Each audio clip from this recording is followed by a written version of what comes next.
बच्चों आज हम जानेंगे आयतन और धारिता के बारे में, ठीक है। लेकिन आयतन और धारिता के बारे में जानने से पहले हमें मालूम होना चाहिए घन और घनाभ के बारे में, ठीक है।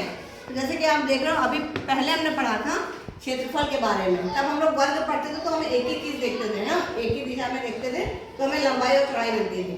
लेकिन आज हम बताएंगे आपको, इसमें हमारे पास घन में 3 चीज़ें हैं। ये लंबाई होगी, ये चौड़ाई और ये ऊंचाई, है ना।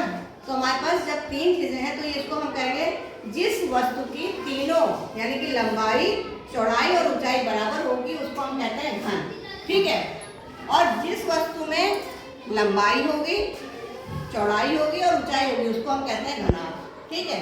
घन में अंतर ये कि इसकी लंबाई, चौड़ाई, ऊंचाई बराबर होगी और इसकी अलग अलग हो सकती है, ठीक है। आप घर पे घन देखा होगा ना, कौन सा घन आपने देखा हुआ है?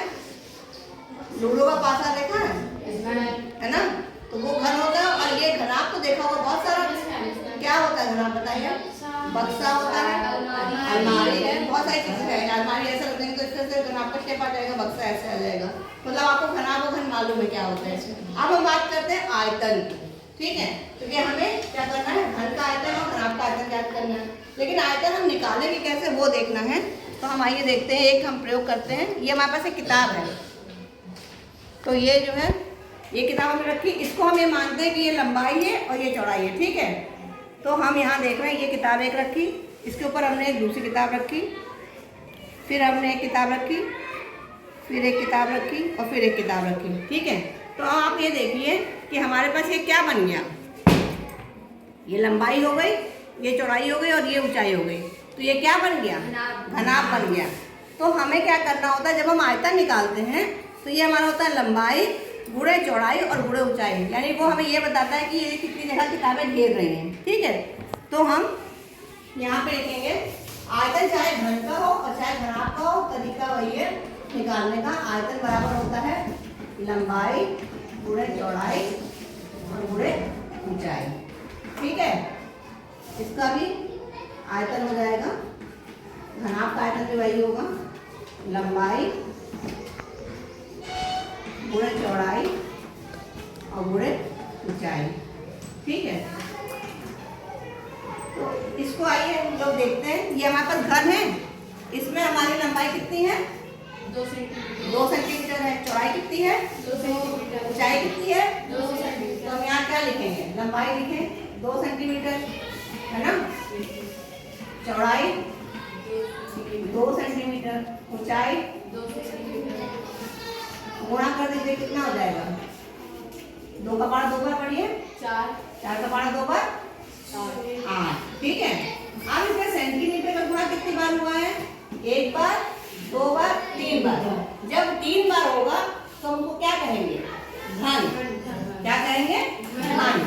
जब हम आयतन निकालेंगे तो 8 घन सेंटीमीटर, ये ध्यान रखना है, ठीक है। 8 घन सेंटीमीटर। अभी हम जब वर्ग पढ़ रहे थे तो हम क्षेत्रफल में 2 बार कर रहे थे, तो हम क्या कहते थे? जब 2 बार गुणा करते थे तो वर्ग कहते थे। जब हम 3 बार गुणा कर रहे हैं तो इसको हम घन कहते हैं, ये ध्यान रखना है खाली। अब बात करते हैं घनाभ की। इसकी लंबाई कितनी है? 2 सेंटीमीटर। लंबाई 3 सेंटीमीटर, तो ये हो जाएगा 3 सेंटीमीटर। चौड़ाई कितनी है इसकी? 2 सेंटीमीटर। और ऊंचाई कितनी है?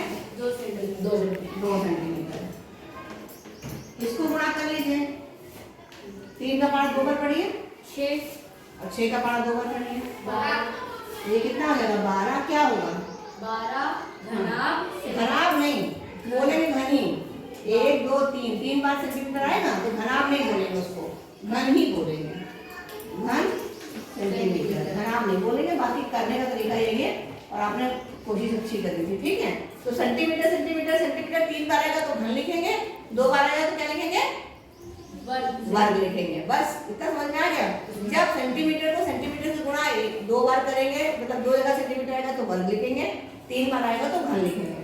बाकी अब आयतन में तो कुछ है नहीं, ठीक है। ये सबको क्लियर हो गया है। जब ठोस वस्तु होती है तो उनका हम आयतन निकालते हैं, और जब कोई तरल पदार्थ होता है तो उसका हम धारिता निकालते हैं। जैसे कि हमने पिछली बार आपको बताया भी था कि छोटी ग्लास की धारिता कम होगी और बड़ी ग्लास की धारिता ज़्यादा होगी, या बाल्टी में कितना पानी आता है, या दूध वाले के ढपने में कितना पानी दूध आता है, तो वो हम उसकी धारिता अलग अलग होती है। आपको मालूम ही है उसको, कोई दिक्कत तो नहीं है? No, ma'am. घायता और आता समझ में आ गया है? Yes, ma'am. Okay, thank you.